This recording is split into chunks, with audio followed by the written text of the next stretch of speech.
everything from mid-air collisions between a jet and a private smaller aircraft in a neighborhood in East Cobb, to announcing the recovery of missing children, to being right on the front edge of the announcement of the Brave Stadium, breaking down on 285 down there. So it's been a pretty exciting career with lots of opportunities. And my name is Wade Edwards, and I'm the International Direct Marketing Director at Habitat for Humanity International, which I've just been in this position for a year.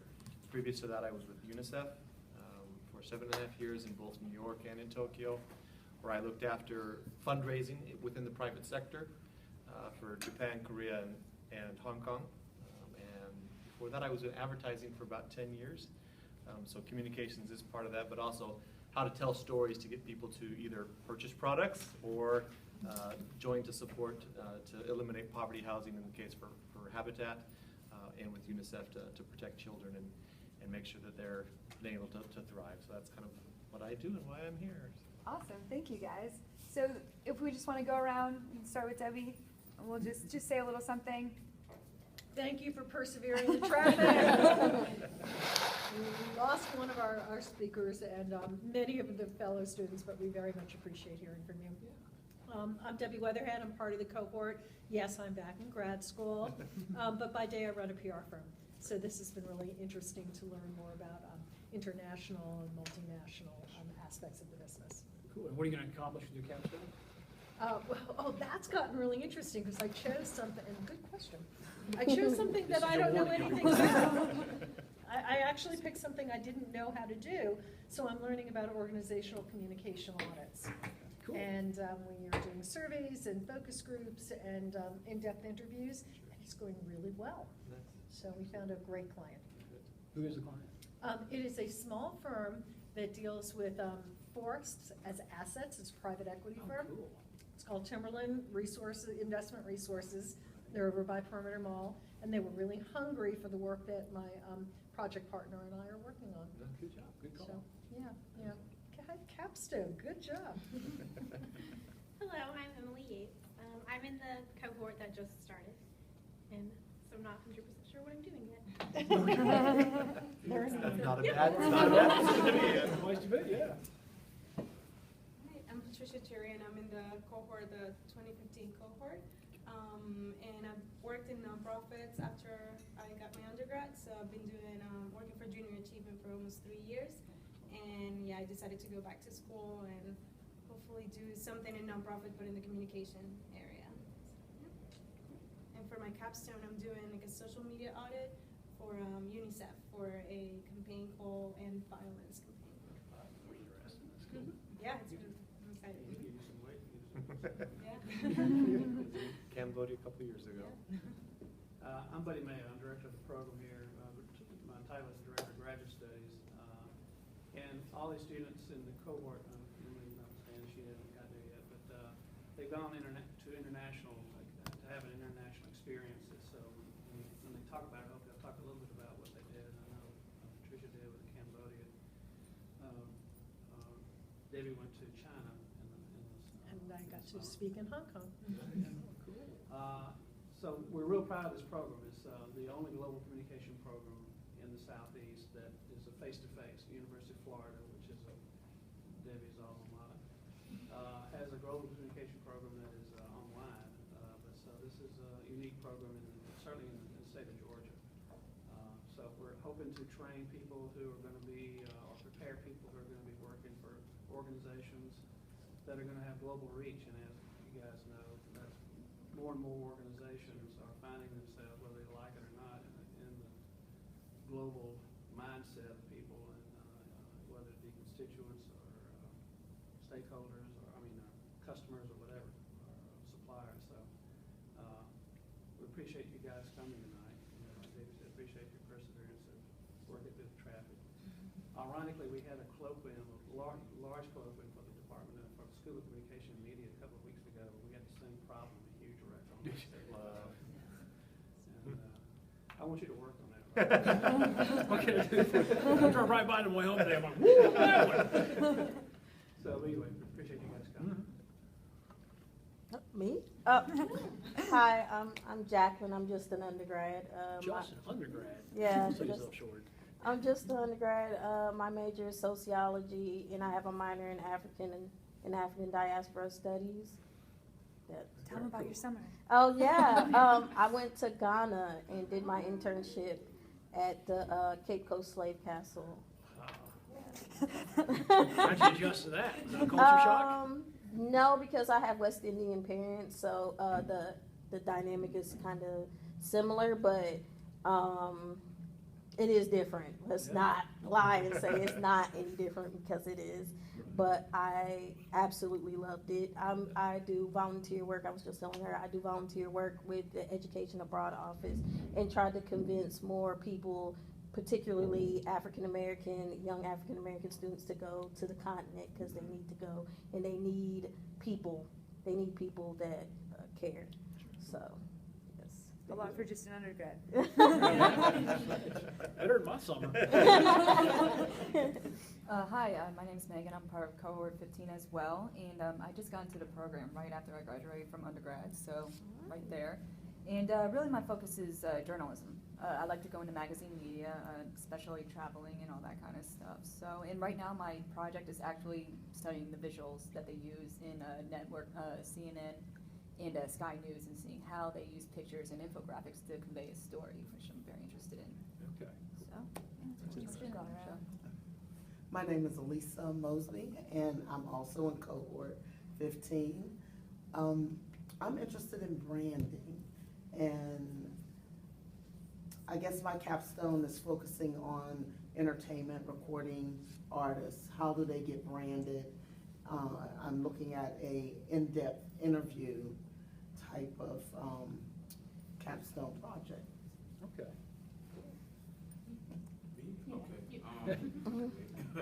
My name is Christian Dandridge. I'm a sophomore here at Kennesaw State University.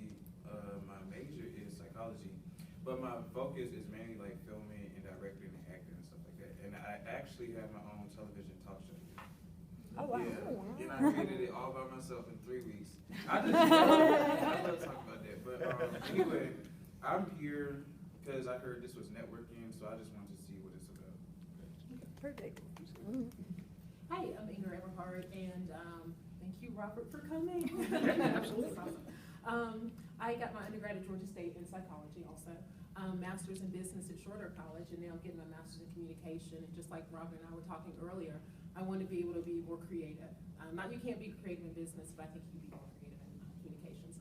And my capstone is following up on old news stories. A lot of times we hear about news stories, but they're on to the next news story before we find out or get any closure on the previous one. So I'm interested in, that's my capstone, interested in finding out how that can be a business case, how we could do that, systematically following up on old news stories. And I'm Erica. Thank you again for coming and joining us. My focus is, or my undergrad is in international affairs, and I'm more interested in international security and international affairs, and currently work in marketing and for focus brands, so food, but trying to make that transition soon.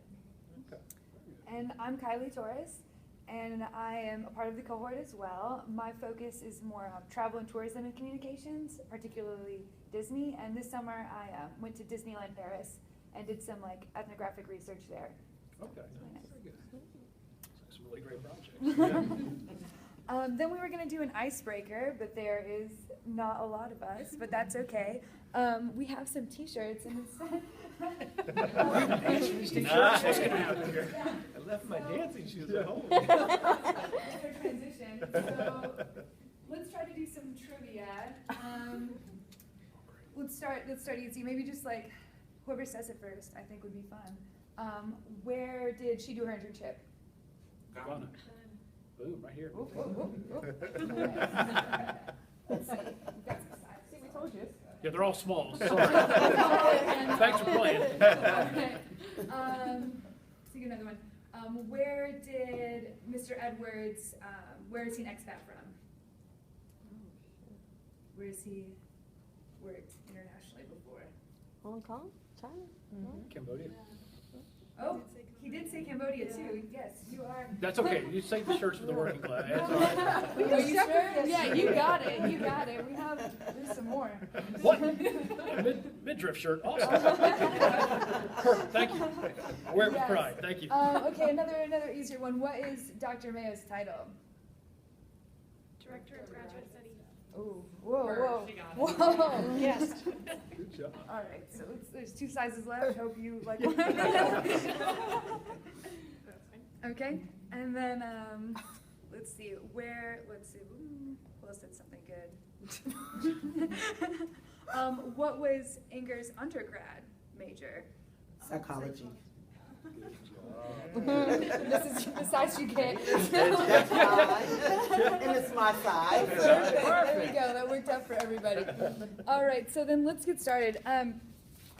We have some questions that we pre-made for you guys, of course, and we'll just start asking that. And anyone feel free to jump in, and then after we get through some of these, we can open it up to just if you guys have any questions or if anything comes up, feel free to just speak out, raise your hand, whatever you would like to do. So first, our question is, what advice would you give someone that was aspiring to be in your positions? So we're talking about, we're interested in networking. Like, what are ways that we can get to where you guys are? I got to go first last time. Okay, I'll take that one. Well, like I mentioned, I started out in advertising, which is a very different industry, although there are a lot of similarities in terms of being able to tell stories, understand your audience very well, and kind of work towards telling the story in a meaningful way that works for them. But what I found out was that for me it was not very fulfilling. And so then I was able to step into the position at UNICEF as it was kind of a marketing and fundraising position, specifically for Japan, which I had that background and I was able to do. And while it was the work of fundraising and actually supporting countries doing their fundraising, I don't do it myself, I actually help them do theirs, was quite interesting as we step across country boundaries. Because what happens in Japan is very different than what happens in Hong Kong. What South Korea may do has nothing to do with what the U.S. does. But as one brand, how do you do that? And so a good 7.5 years of that was great, but the moment for me was when I went and actually traveled to Bhutan, which is a country that sits between China and India. And we took a donor there, which was a corporate. They had set aside some money to help a monastery. If we know anything about Bhutan, it's a Buddhist country, and so monasteries actually sit as not only the teaching grounds for these young monks, but oftentimes they're the orphanages. If the parents are too poor that they can't take care of their children, they'll give them to the priests and have them raise them there.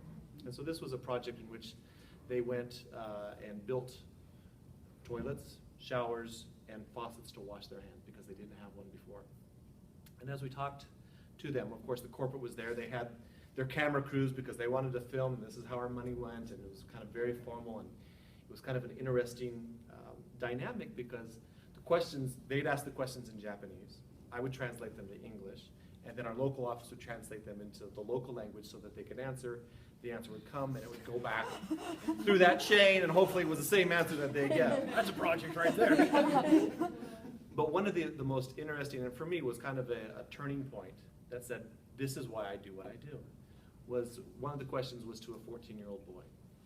And it was kind of a question that was made in jest, where one of the volunteers that had come with us, she was the president of the PTA, and she had a 14-year-old daughter, and so she's looking at him as being the same age as her daughter, and she said, I bet you don't like to clean that toilet, do you? Because there's about 4 toilets and 3 showers and then a couple of faucets. I bet that must just be awful. You would hate to do that because I know my daughter hates to do it. And he looked at her like she was crazy. And she said, you don't understand. He said, this group of people, of which you're part of, felt it in their hearts to do something for us and provide something for us which we've never had. Why would that be a burden? Why would that be something that I would never, what I wouldn't want to do? We do it with joy, and we do it proudly, so that we can maintain these things, so that we can enjoy not only ourselves, but those that come after us can enjoy this. And for me, it's like, and that's what I do, what I do. So again, within an NGO, there's program people, there's the fundraisers, there's the communication people, your logistics people. I think fundraisers have the most fun because we get to see this. Not only do we get to ask people to support, but then we get to go see where the money's spent and see how that transforms lives. And for me, that's kind of one of the opportunities that I'm glad that I took, one of the challenges that was out there. I could have stayed in advertising for the rest of my career, but I wouldn't have been able to see that and how transformations can happen with people.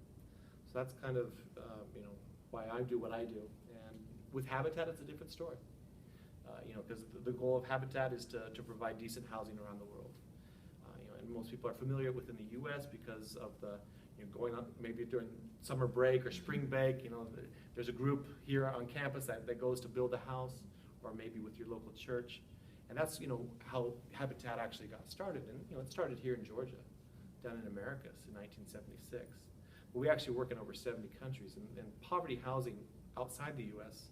looks much different than it does in the U.S. There may be issues and reasons why housing needs to be fixed or built from the ground up here in the U.S., but outside the U.S., it's in a situation where you don't even want to imagine. And the fact that children grow up there and how that really shapes their lives, because it robs them of the opportunities to be healthy, it robs them of opportunities to get the education that they could have if they had someplace safe to live. If your fear is someone walking in your house because you don't have a front door, there's not a lock on the door, how does that change your outlook on against the rest of the world as a young child growing up? So housing, while it is 4 walls and a roof, is actually a lot more than that. And so it's been this past year a really great opportunity for me to step into that and really understand how something as simple as a house, which I've taken for granted. I mean, I always grew up in a house. I'm a big family. I got 6 brothers and sisters. I never was in the house by myself. Always someone there. But the importance of that and how that really can build a foundation for someone's life as they grow up, and how that really changes somebody's outlook and their potential, and how that actually elevates them to a position as simple as it is, and how we can do to help eliminate poverty housing throughout the world. So, how do you top that? And then over to you. That's Well, tough to follow. yeah. You should have gone first. Well, what I admire there in his theme, though, is passion for what he's doing. And I think to be successful in anything, I think some of the capstone projects you spoke about are things that you have an interest and a passion for, and that's why you're pursuing that. And the beautiful thing about working on it in an educational environment is you have that freedom to do that. Now, when you get out where somebody else is paying the bills, or you're working, whatever firm you're working for, whoever will guide the projects that you go in. And so that plays a role in how you decide to be successful in your career and what to follow. Similar, I came out of UGA last century, advertising degree, minor in PR. I knew something was awry when my senior year, my final project for advertising was to measure sales of spaghetti sauce. And if I could get the formula to the right place and sell enough units, then I'd get an A in the class. And I figured out some goofy way to sell spaghetti sauce, a limited amount of money on CNN at 5:30 in the morning, to sell enough product to get the exposure points I needed in order to get the A. But then I stepped back and I thought, who in the world at 5:30 in the morning is thinking about buying spaghetti sauce on the way home, right? I mean, it was just...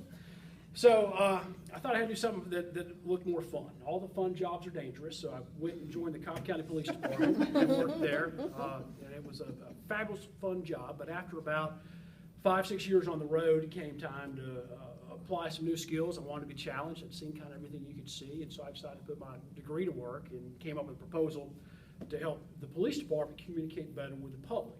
And so did a little research. Long story short is we created a public information officer's position, and so we worked directly with the news media and went out and spoke to public groups and things like that. And from that to my job as a communications director for Cobb County to what I'm doing now, one thing I have learned is every job is international. It depends on what the product is or what the problem is. Little old Cobb County, Georgia, when I was working for the communications department, we chased a llama across West Cobb and caught it. Somebody got video. I'm talking to Japan. I've got Chinese news services wanting this stuff. When we had the mid-air aircraft collision, we had every major international news outlet calling for information. So there's a lot of reach that way. Now with social media, I mean, it's absolutely everywhere. You can't hide anything, can't get away with anything. It's all out there.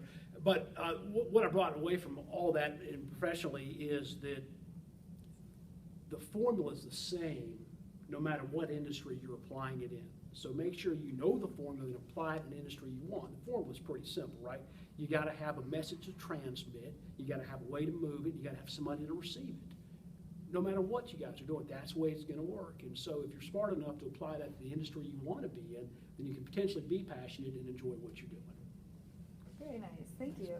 Anyone have any comments or questions at this point about that? Ingrid? No? Okay. All right, well then we'll go on to our next one. Could you guys please comment on what has most significantly changed the way you conduct business in the last few years? So you kind of mentioned social media, but some examples would be obviously social media, globalization, the economy, any marketplace consolidation, new technologies. Here we go. Sure, yeah, Yeah, of stay on course. the social media. Yeah, because well, that yeah, we definitely talked- changed how you worked. It did, yeah, across the board. That's really changed it up a lot. And it keeps moving. Google Plus, what is up with that? Why will Google Plus not catch on? I love the platform, right? How much time have we spent on there? Oh my gosh, right. One thing that helps is it drives up my Google search images up a little bit. But that's changed a lot. Now, fax machines, right? I mean, there was a time, some of us. And why are you looking at me? You can talk to me. Sorry, Ingrid, I'm looking at you too. You'd come into the office on Monday, and there'd be 40 faxes in there talking about cruises and all sorts. That's how they'd advertise. They just send you faxes to the office, and I guess somebody would sit there and read them. I don't know. We never did. Who takes those cruises? Yeah, I did. I found this great deal on the fax machine. So the speed of information, and then is changed, and then the requirement to be accurate every time, the first time, immediately, because there is no more getting it back. Way back in the day, you could give a reporter a bad piece of information at 11 o'clock in the morning about something that's happening, and then talk to somebody at 3 that afternoon and go, oh my gosh, you're kidding me, it was blue? And you could call a reporter back because the paper didn't come out until the next morning, or the newscast didn't come on until 6 o'clock in the evening. And they only had an hour of news anyways, so it wasn't like this 3-hour news-a-thon we've got now. And so when a bad piece of information gets out there, you cannot get it back. And we've done it, I do it. I get some information, I'll triple confirm it. Exactly, it's blue. And then we'll put it out there and it's, oh, it's green. And then no matter how many times you say it's green, there's some news account that's gonna pop up on Google saying it's blue. And then you have many different levels of journalists now. It's no longer that traditional, what we thought of as being a journalist. Anybody's a journalist nowadays, and so they have their own mediums, they have their own TV shows, they got blogs, they've got all the stuff they put it out on.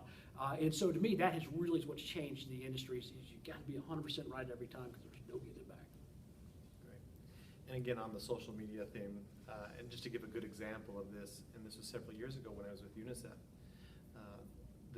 the team here that was in New York wanted to talk about water. And they wanted to talk to New Yorkers about the importance of clean water. And so you can't give a press release or kind of smile at everyone and hope that they listen to that message. And so they decided to do some guerrilla marketing. So what they did is they went down to Union Square. You can go to YouTube and watch this. And they made a vending machine. They had it all done up, and the vending machine sold dirty water. And the buttons on the machine, there was a button for malaria, there was a button for diseases. And then there was someone on the street that said, would you buy this water? And of course everyone was shocked to see it. But it caused them to stop and it caused them to think. And again, you're like, okay, well that's kind of an innovative way to do that. And the money, as you put the dollar in, the dirty water came up. No one drank it. But the TV, the news crews showed up, and so it got a lot of coverage on this. And the money that actually went in, that became a donation. And as people stopped to talk, you could, invite them to donate more, to learn more. Well, those news stories got picked up and got spread around the world. And so here we are. I'm in Tokyo. We're getting complaints. How careless could you be? This is from ordinary citizens. How careless could you be to sell dirty water like that? What are you thinking? Why is it that you would do something so irresponsible?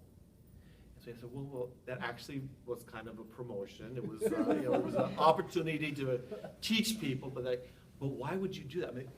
The fact that that's what you need to do to break through the hustle and bustle of New York City was lost on them. They just saw that it was dirty water coming out of the vending machine. And the flip side to that is there was no heads up from the New York team that that's what they'd done, that they had done this.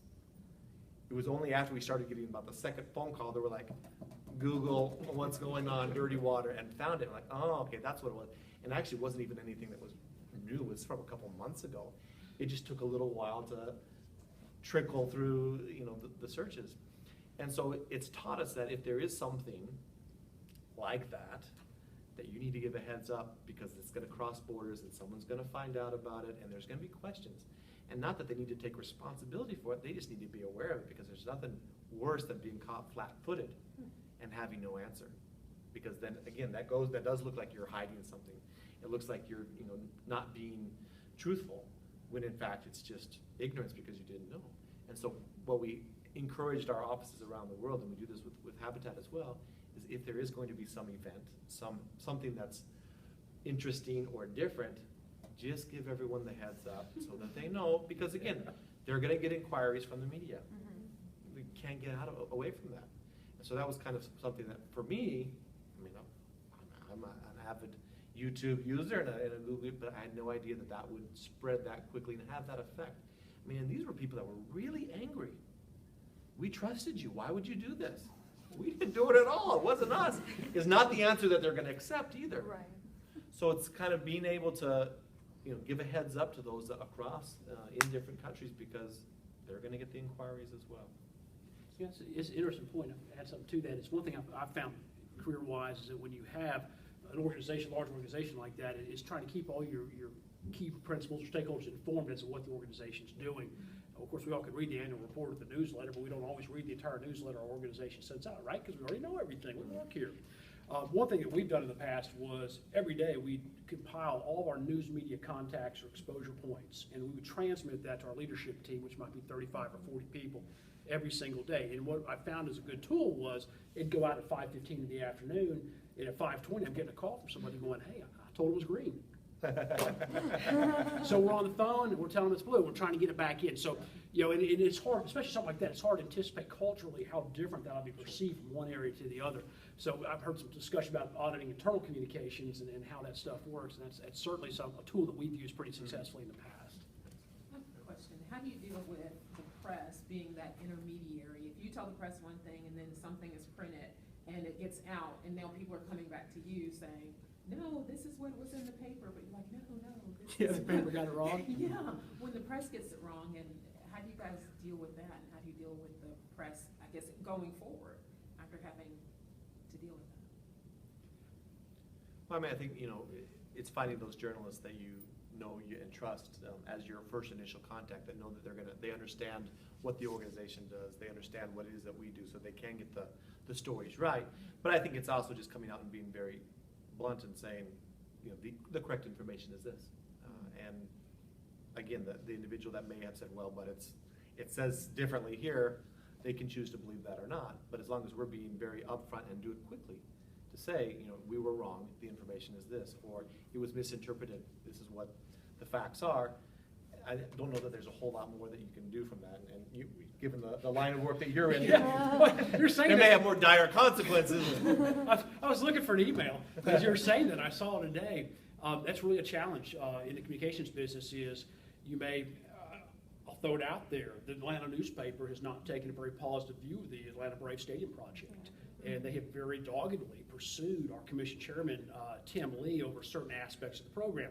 And there are people in this community that think this is the best idea ever, and others think it's the worst thing you could possibly have ever done. Regardless of what that is, from a communications model, it's a very interesting case because the AJC ran a story today talking about a couple aspects of the project. There's going to be 2 bridges, and it's $2 million over budget.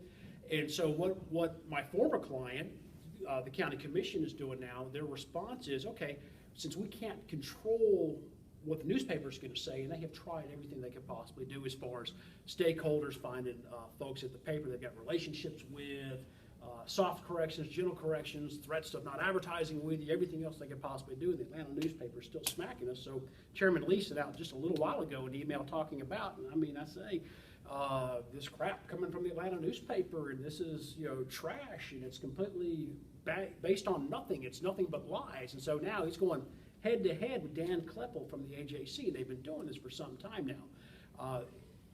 Take you back to like the 20s, right? You don't argue with a guy that buys ink by the barrel.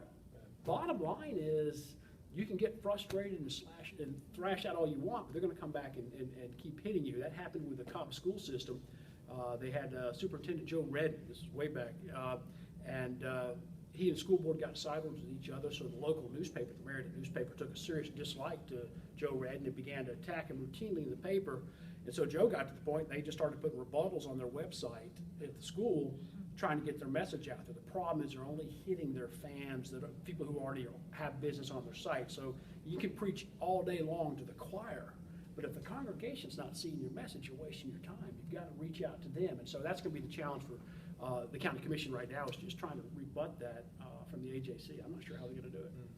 Well, I would add to that also, I worked in PR a long time ago when you had just the one, 24-hour news cycle, and you had a TV station or a few TV stations and one newspaper to deal with.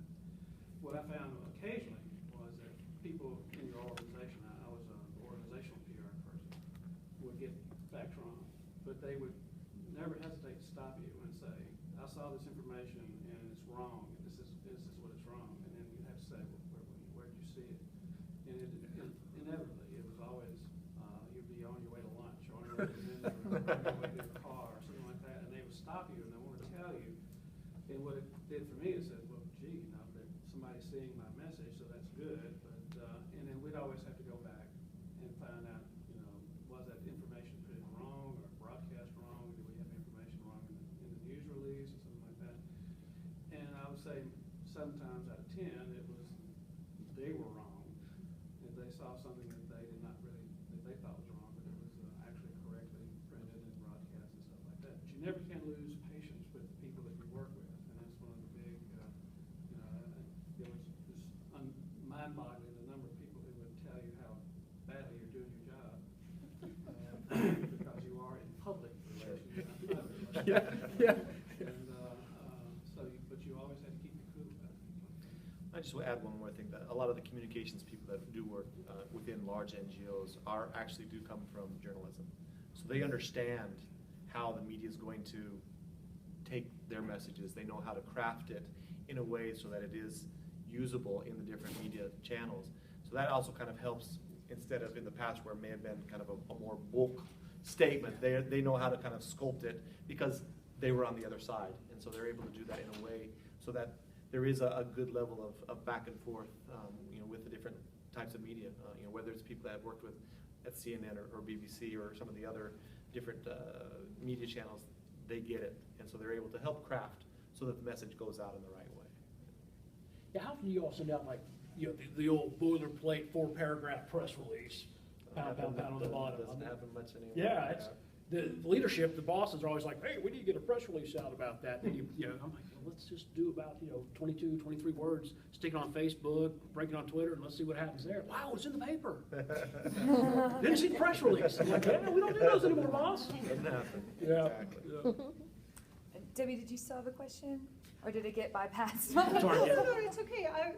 It's really directed at something, Wade, that you had said when you gave the story about the dirty water vending machine, and around the world, that culturally it was interpreted differently. And I thought it was interesting, Robert, the way you picked up the same way I did.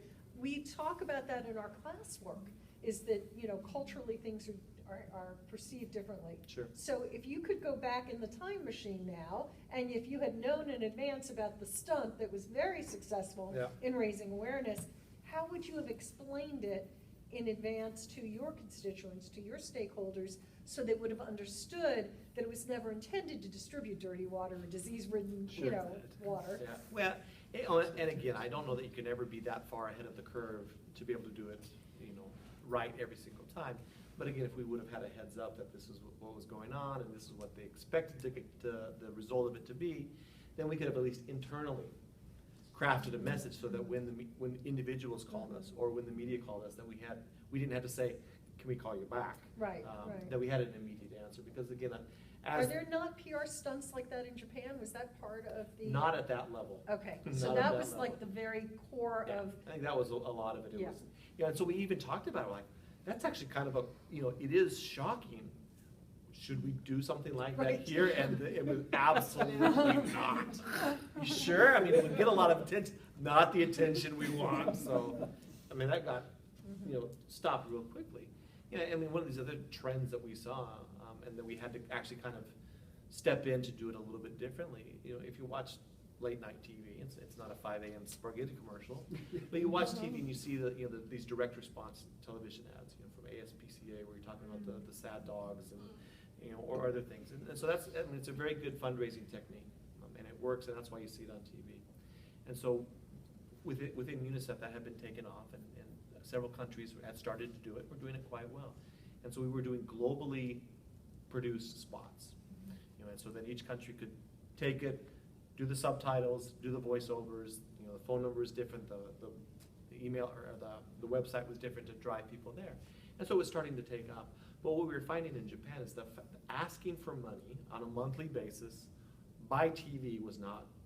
We were kind of the first ones doing it. No one had done it before. Of course, you've got your acne medicine ads and your insurance commercials on that, but in a nonprofit setting, we were the first ones to do that. So we kind of had to actually sit down and say, well, the technique works overseas. We know that it will work here, but we can't do it as is. So we actually had to edit in about 20 seconds of voiceover that says, monthly giving is this. It's given it by a credit card or by a bank account. And the reason why monthly giving is important is because it gives sustainable funding to our organization. And then you cut back to the sad child. And at first we're like, that's ridiculous. Why would you use that much real estate to explain the concept of monthly giving? It's like, because if we don't, it's just going to confuse people and we won't get the results that we want.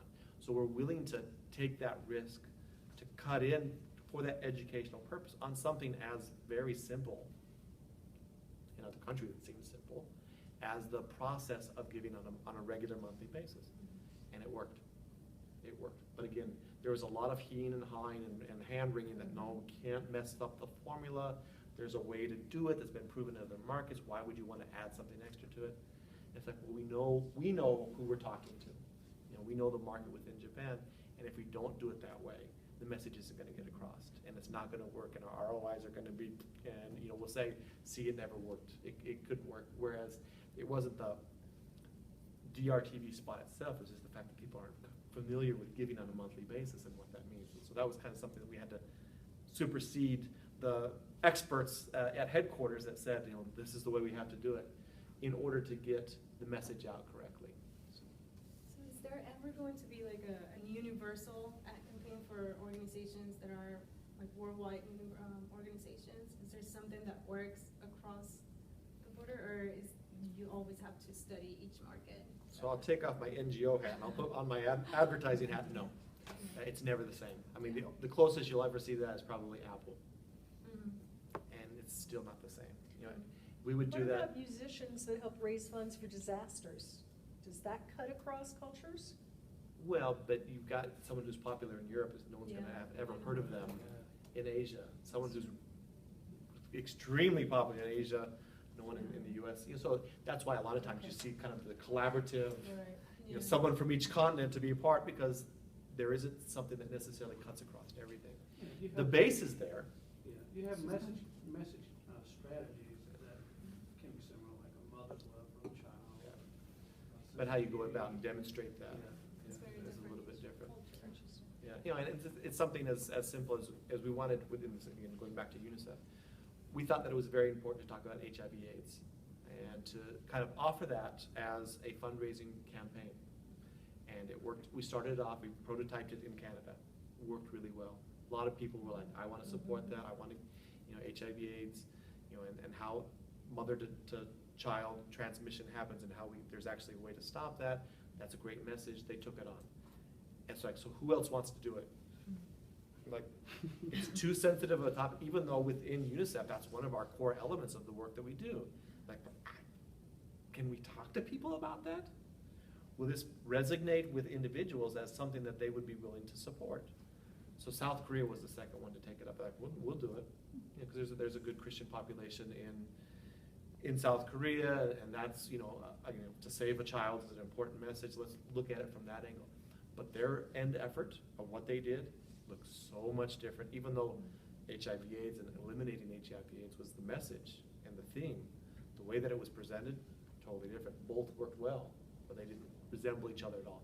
And we have to be okay with that, because there has to be some implications that there will be differences as they cross country to what's relevant, to what's going to get the behavior that you want to see out of that, whether that's picking up a phone, writing a letter, purchasing something if it's, you know, a commercial item. What is it that we want to have somebody do, and it has to be relevant to that market. And so we saw that, and again, it's troubling for a lot of people. Well, no, it should be one message. We should be able to say the same thing all over the world, but people understand things differently. They feel things differently, and we need to talk to them in the way that's appropriate to them. It's interesting, especially looking at from the international side versus our hometown favorite, Chick-fil-A's opened up 2 stores up in New York City. We've been watching this with great interest. Their approach to addressing that is much different than they would here in the Southeast, right? New York's a different market. You remember Chick-fil-A's taking some heat for their involvement with some pro-life stuff and some religious stuff. There was the incident out in Arizona where the guy came from the drive-thru and kind of got upset with the girl working the drive-thru, and that went viral. He lost his job. So, and the reaction around the country was, you know, Chick-fil-A, kind of too far right, too Christian. We don't want that. That'll never survive outside the South. So when they go up and they go to a store in New York City, I mean, come on, is there any place further you can get from Fayetteville, Georgia, than New York City, right? So these folks, they've got a brand to protect, they've got a product to sell, they've got a message to communicate. What do? They went up there and they found stakeholders first. They found people who are from here, who live there, who are familiar with their product. And so they had reunions and get-togethers for UGA alumni and Auburn alumni and Alabama alumni. And they hosted these little events for the last 6 weeks, drawing them in there to get those connections. Plus, hey, you're in New York City and somebody from KSU's up there, and they're going to have a gig and give you a sandwich from back home. You're going, right? First in line. Yeah. Next thing you know, you got 50 new friends that all went to school with you, live in the same big old city that used to not have a sense of community. And you're going to go to work, and 18 other people work around you who've never been to Atlanta or had Chick-fil-A. You're going to go, man, you know what I did? Chick-fil-A? Yeah. And that's how, that's you know, the message is the same. Come buy our sandwiches, and we're closed on Sundays. But how you get that message to them and how you get them receptive to it is finding stakeholders to where you're going to. And I think that kind of applies whether it's international or just across the country. Can you speak to that strategy applied to the stadium? Stadium has a very clear divide. Baseball fans and non-baseball fans. That's a good division, though. That makes sense. And if you're not a baseball fan, you don't want any of your dollars that should be going towards schools and turn lanes and sidewalks and, you know, other improvements, going to pay for some guy, Liberty Media and their company, to come and make all this money off of it. On the flip side, the folks that think baseball and all the excitement that's there is going to be more than just baseball. It's going to be a huge, you know, economic boom for the area. And that is such a core difference in belief that I don't know if there's a way to get across that. We're trying to find that medium population. In government especially, you're always going to have a group of very vocal and outspoken critics. And some of them will come out against anything just because they want to come out and say something. And they'll show up at every meeting, and that's happened to me 100 times. I'm sitting in the commission meeting, 5 commissioners are up there, I got a brand new reporter, right? Because we break him in at the Marietta Daily Journal. They come rolling in there, cover my first story, and some Yahoo gets up there and starts talking about, you know, how messed up Cobb County is, and, you know, we're selling bad water. Exactly. They said that before. And so there's that young reporter who goes, man, I've got my counterpoint to this story. Yeah. So they get that information, and they run it in the paper, that builds audience and starts to go out there. And so you always have that element. Then you have the ones that no matter what the politician does or the county does, they're going to love it because I love you. And they're just going to go for it no matter what it is. But what we have to do, and what we're trying to do, is reach that population which is right there in the middle. They may not vote all the time, but they're not up at the commission meeting complaining every week. We want them to see some value in what they're getting. And so the messaging on this was put together by a firm out of Atlanta, and I think they did a very good job initially, was that there was no property tax increase to a home owner. But when you get into the details, it was because we could roll your taxes back in 3 years, but we're not going to do it. Which agency did you tap for that? I'm trying to think who it was, Knight and, I'll think of it. If you hadn't asked, I've been there. It was sadly enough, it was a Sunday night at 10 o'clock. I'm trying to explain to my wife, I've been summoned to an office down in Atlanta for something I can't tell her about, and I'll see her in 3 days. And that's, you know, that's She's just a very patient woman. She was. I'm texting her. I'm like,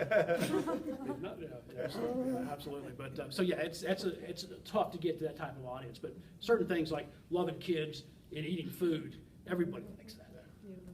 Thank you. Okay, awesome. We've kind of touched on this, but do you guys have any more examples of a situation when your company had to adjust communications to reach or accommodate a multicultural audience? Yeah, it wore us out. There was a time where it was not cool to be, in this country illegally from South America. I mean, that was just, it was a very big issue in the community. It was very vocal. And so we, from the public safety side, the government service side, had a problem with people who potentially were victims of crime or needed medical attention shying away from the services that are offered in this community because they were fearful that they may be deported or may have something happen to them. And so there's a certain element there of criminal that preys on folks like this because they know they're not going to turn to anybody for help. And so while one segment of our organization is saying, hey, we're opposed to people coming into the country illegal and staying here, you need to be legal or go home, the other part's saying we've got to crush this crime problem. And so we had to, interestingly enough, adjust our messaging, one, to hit an audience that doesn't speak our language, but also to internally train our people to deal with the cultural differences. When I was, as a police officer, if I came up to you and I saw you in the parking lot and I started to talk to you, you're making eye contact with me. I feel like there's some degree of honesty and you don't have anything to hide there. But typically in a Latino type population, the eye contact doesn't happen. It's almost more just out of I don't know if it's a courtesy but they're not going to square up, stare you in the eye. They're going to tend to kind of look away. And of course here we're thinking, shifty. And so it was trying to train our folks to deal with stuff like that. So it was. I remember having to getting the opportunity to write letters to the editor on both sides of the issue. As a communications director, I'd have a couple elected officials say, we're going to solve this problem. And the other one's going, man, this is stupid. We don't want to get involved in this. And write that letter. We send them both to the newspaper, see which one they print. So it was a lot of fun making both sides of every argument. Drove my wife nuts. That's a tactic you use. Yeah, all the time. Yeah. Chicken, you don't want chicken? Too bad. Chicken. Yeah. Well, one example that I can give on that is actually something that I'm dealing with right now. And while it's not necessarily multicultural, it is between two countries. And what is it that we do in those two countries? I'm on a plane this Sunday to head down to Brazil because we're just starting a new fundraising channel in Brazil, which is face-to-face street fundraising. Which again, you take a group of about 5 to 7 people. They're trained on sales techniques to stop someone on the street and say to them, here's an issue about poverty housing. Here's a solution. Us. Would you like to be part of that? I did this in Hong Kong as well. So I was in Hong Kong over the summer doing the same thing. The messaging that we're doing on the streets is so different because poverty housing looks much different in Hong Kong than it does in Sao Paulo, Brazil. So even though the technique is the same, the way that we're talking to people and the message that we're giving to showcase what it is about poverty housing, because in Sao Paulo, all you need to do is travel 500 feet down the street and you're really close to some of the slums, or you have driven by them on a daily basis. Whereas in Hong Kong, the problems about housing are not necessarily that it's poverty housing, it's just that if there's not enough, and it's small apartments, and gosh, wouldn't it be great to have a little bit bigger apartment, and what do we do about that? And there's a close connection to China. What's going on in China, and are we helping in China? And so there's a different level of interest. So even though the goal of support us to help eliminate poverty housing is the same, the way that we have to go about doing that is quite different as well. One of the other, is kind of a sidetrack on that, but one of the interesting things, which is a bit cultural, that we're seeing with our street fundraisers, because we have street fundraisers in Hong Kong and we have them in Sao Paulo as well, is the ones in Sao Paulo. They do this thing where when they try to stop someone, they're on the sidewalk and it's in a very nice area, so that you know that people walking there are probably there to shop, so they have credit cards, they have disposable income, they may have a little bit of a global view of the world, so it's easier to talk and engage with them. Is when they try to stop someone, they raise their hand up. And as I was watching our people in Hong Kong, they put their hand out to the side. I'm like, why is there a difference? And so, I mean, that's one of the things I was monitoring what they were doing. And it's in Sao Paulo, it's always up. In Hong Kong, it's always to the side.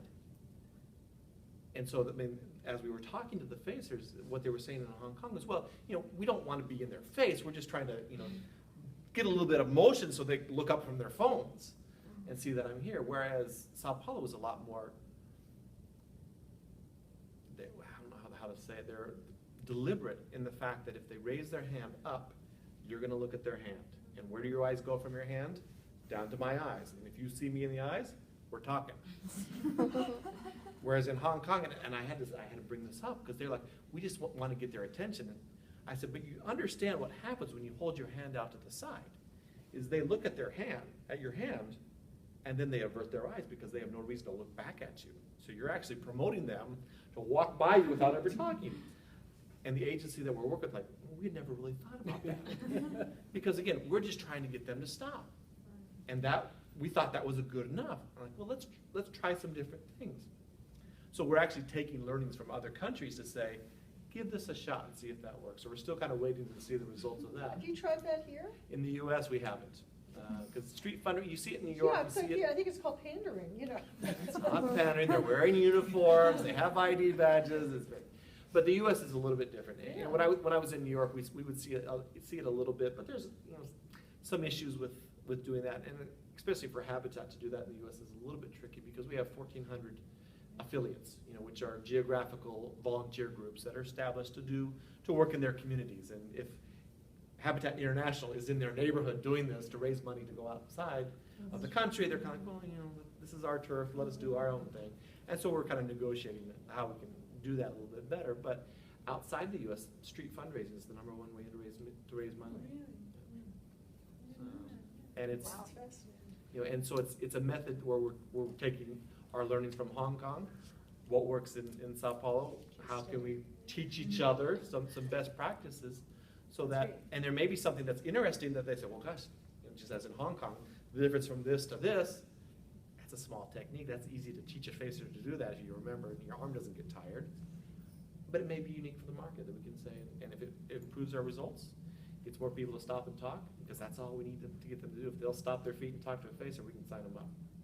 Because the story is so compelling that people, again, if they're not in economic trauma, that they can agree to pay $10 a month or $15 a month or $20 a month, which I would encourage all of you to do, or your parents at least.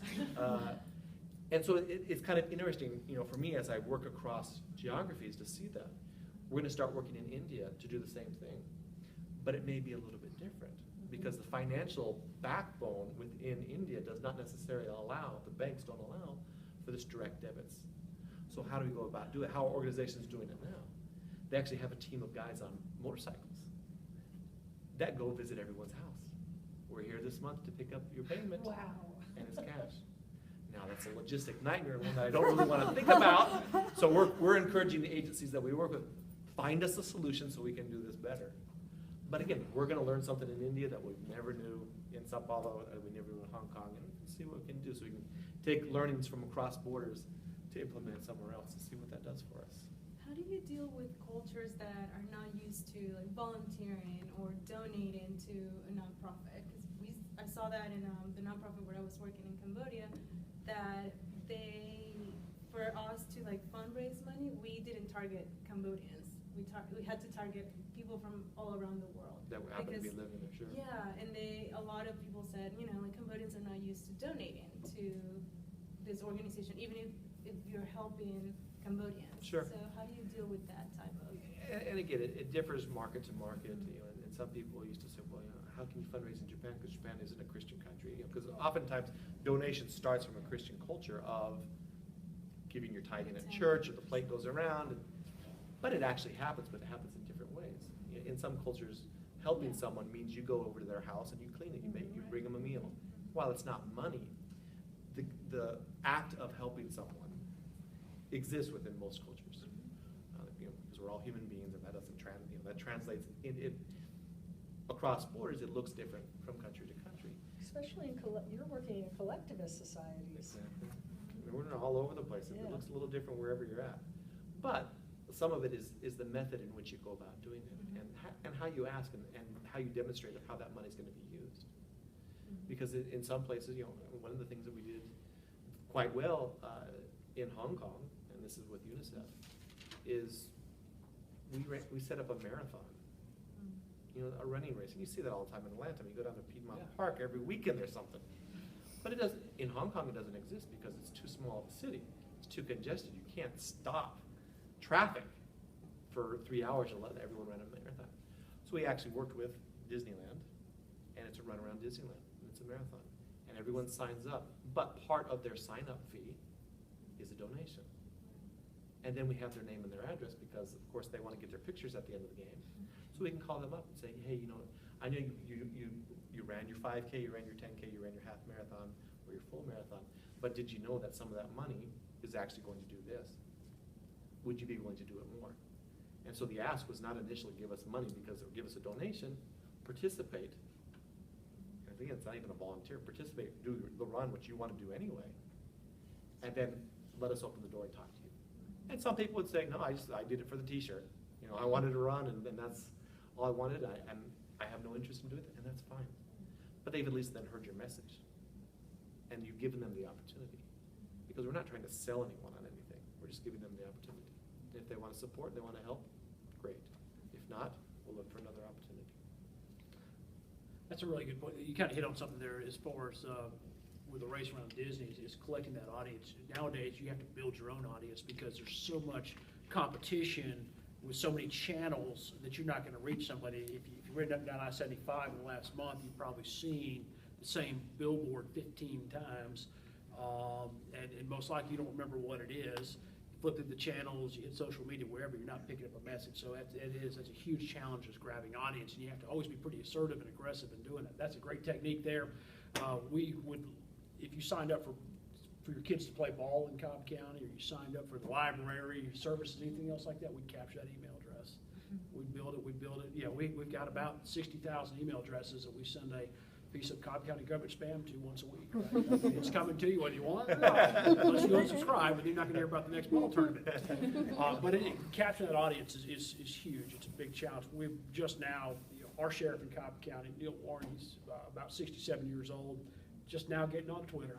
Been on the job for a few months now, so we're getting there, right?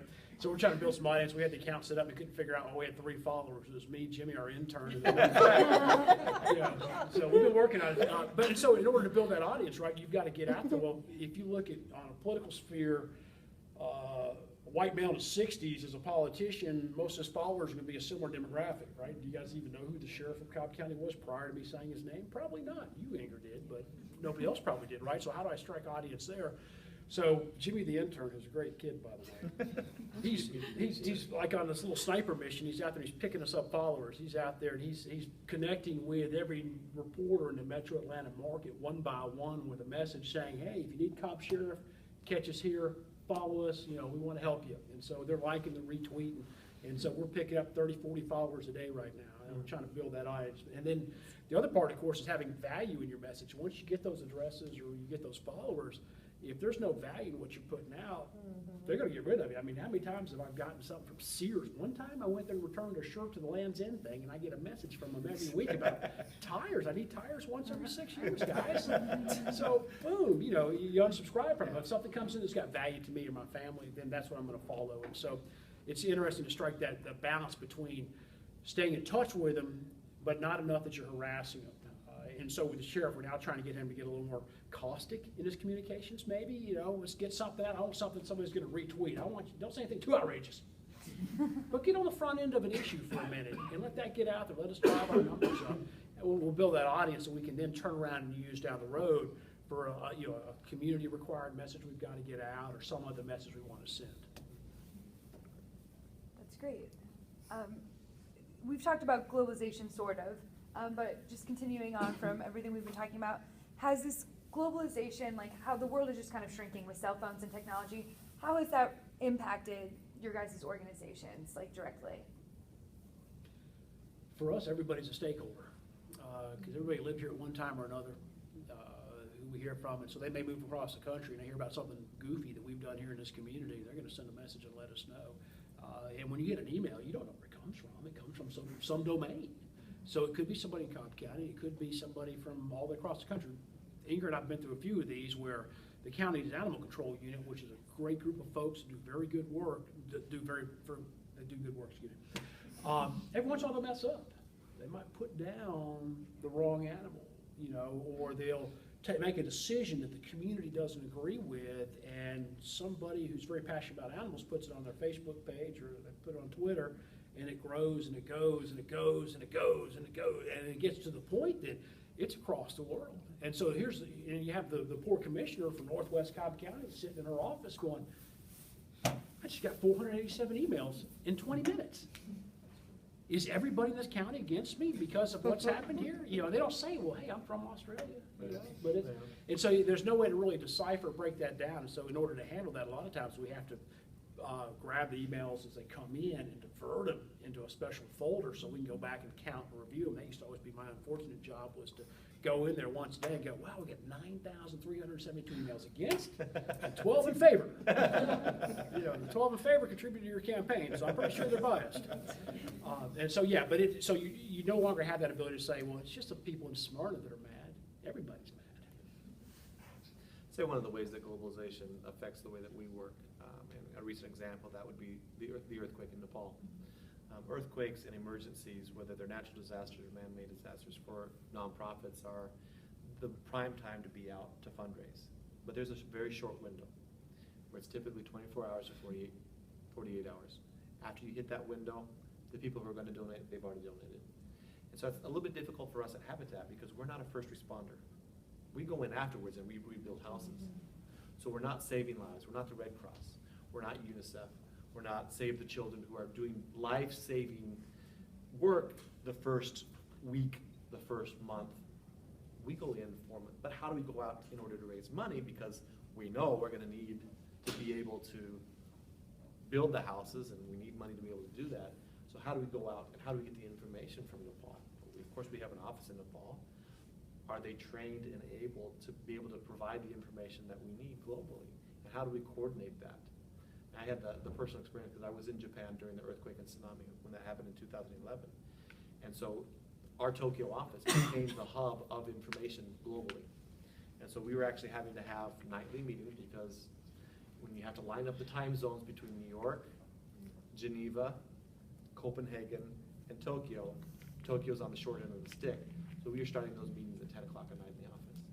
And we had online all of our senior management in the different divisions that deal with emergencies.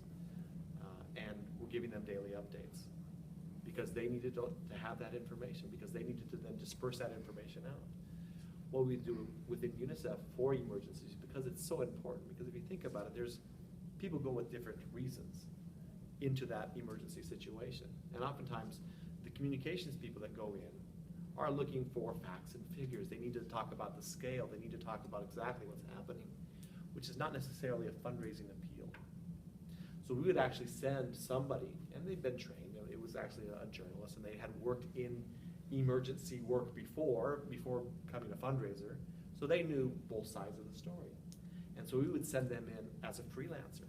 They didn't report to anyone in the office, because the moment you report to someone in the office, you get sucked into these meetings, the media calls, well, you talk to them. They were free to find the stories, to find the family stories, to find the immediate appeal that would resonate across borders for a fundraising appeal, because it's a different type of information that they're looking at than what the giant communication message that we need to come out as an organization. By doing that, so there was about three people in the organization that were assigned within the fundraising team that had that emergency background. They basically had suitcases packed sitting at their front door, so the moment emergency happened, ticket was bought, they're on the plane and they're there. And they're by themselves, oftentimes sleeping on the ground in evacuation centers with everyone else, to find the information that we needed. Because if that window passes, then what do we do? You know, so what we did in Japan, that active work of every night giving out that information, and the scale of the emergency, we actually had about 15 countries say, okay, we're going to set up fundraising campaigns for Japan, which has never happened before because Japan's an industrialized country. Normally, money's raised for countries in Africa, for countries in Southeast Asia, the ones that don't have the infrastructure, but the scale was so big that they said, we'll do it, and they raised about $30 million in order to send that. So then again, now we have to report back to them how that money gets spent. What are we going to use it for, and why is that necessary? So we were only able to do that through that coordination on the ground, having people specifically looking at that type of communication. What do those donors then want to hear? What type of information do we need to give back to their donors so that they feel that the money that they give is being used and that we are saving lives and that it is making a difference? So knowing that these emergencies no longer sit only within the borders. Some emergencies do, but oftentimes what happens around the world needs to be dealt with And so having that coordination and that network in place and being very adamant on finding the types of information that are going to be necessary for those particular audiences. And again, the type of information that's necessary for a fundraiser is very different than someone who needs to write that press release or have a story that gets shared on CNN. It's not the same type of information. So having specialized people looking for specific information to share out attracts a different type of audience as well. It's got me thinking, I'd like to find the person that came up with the idea for the Red Cross where you could text a donation to them. That was a super idea.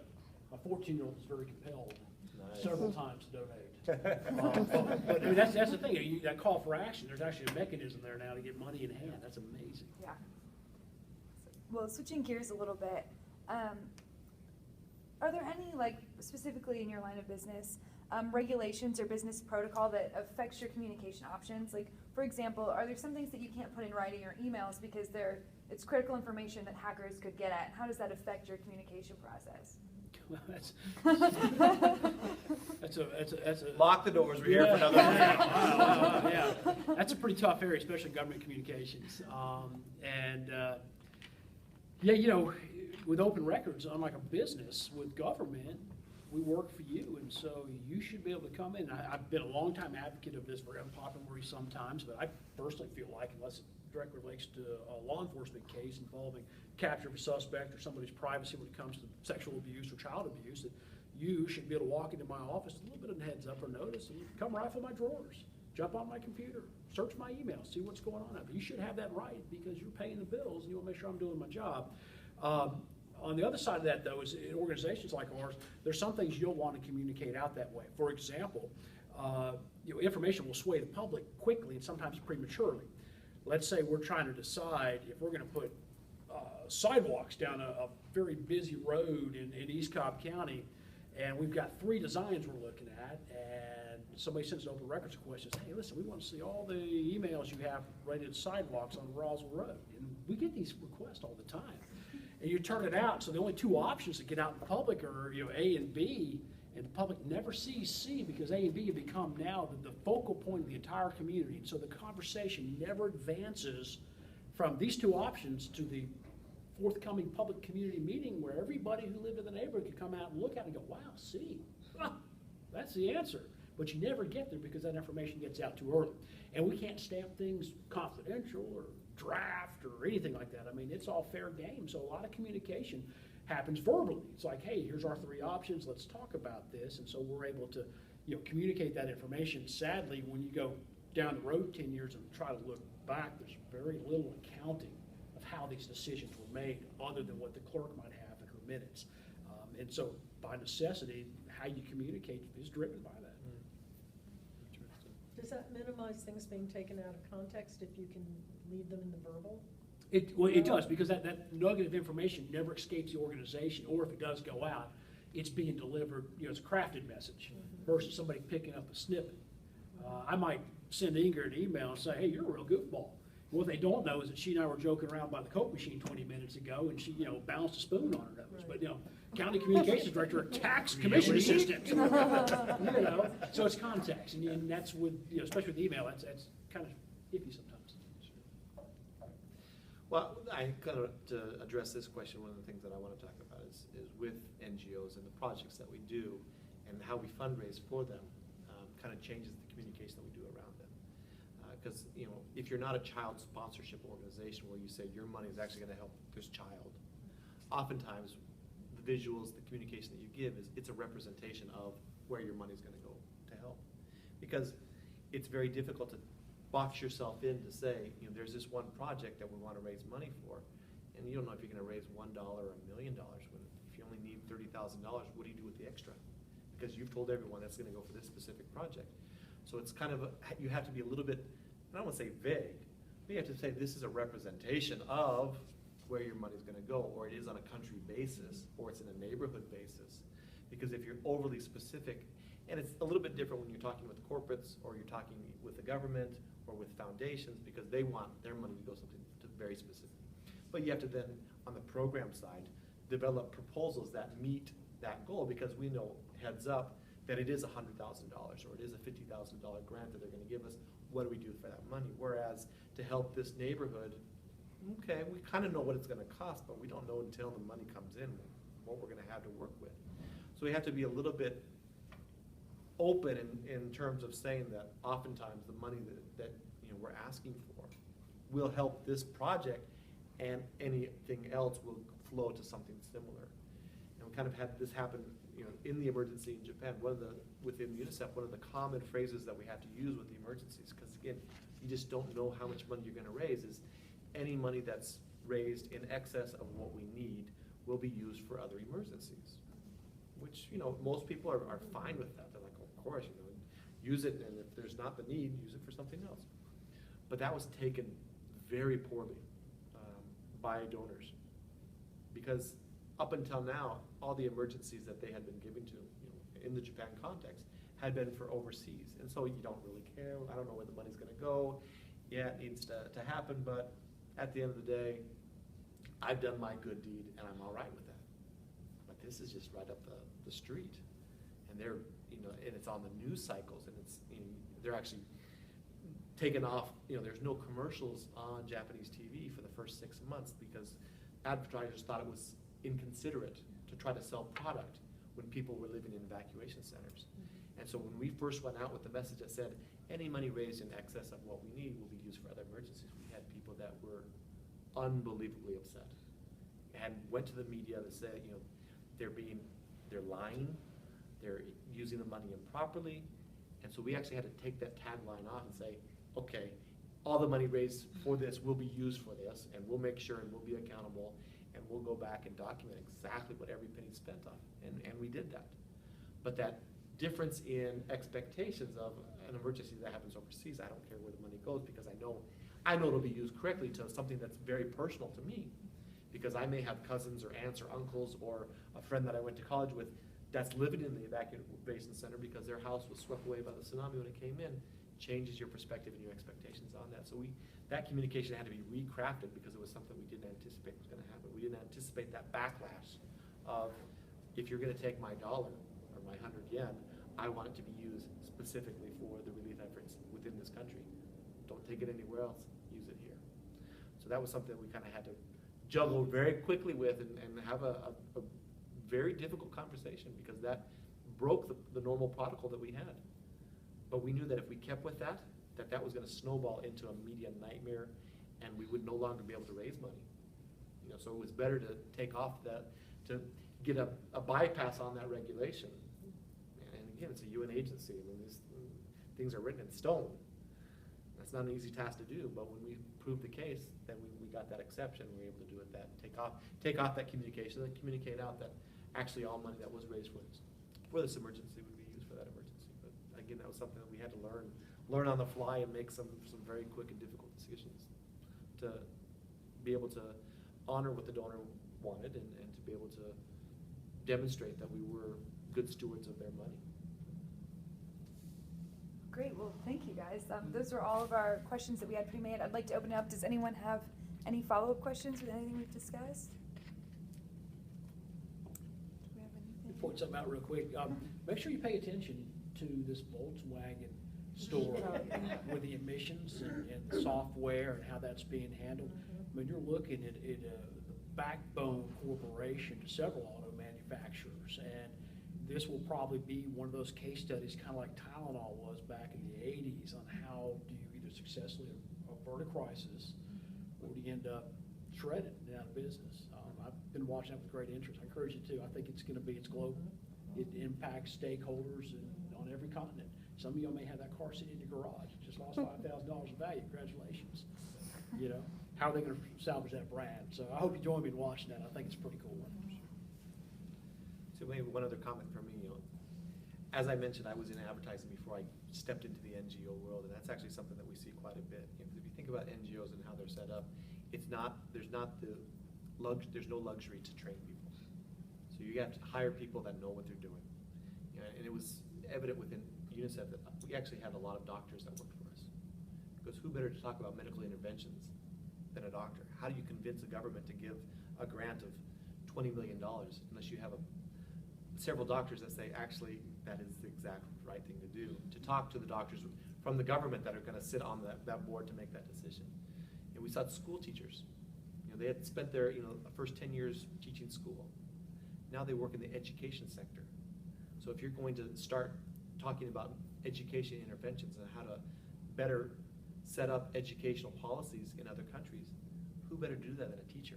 Because they understand it and they get that immediate understanding. As I mentioned, we had journalists that came over to work in the communications division.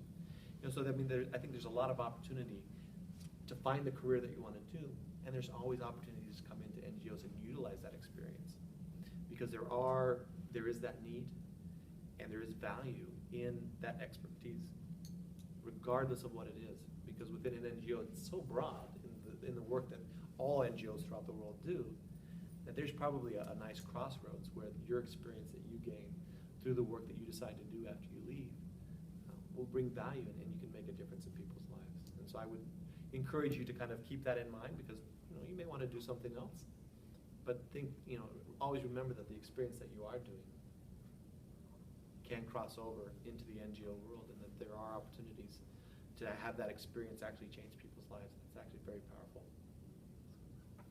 If you want a gun and drive fast, call me.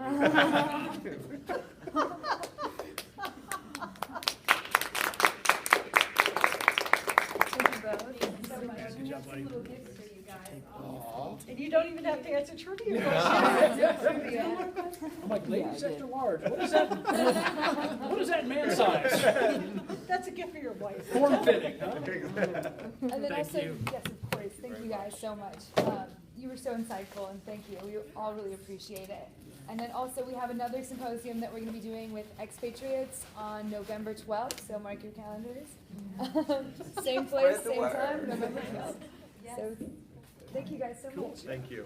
Thank you for You inviting me. guys were incredible. Yeah, Yeah, we should give them, yeah. And I Yeah. have done dumpster diving on your organization.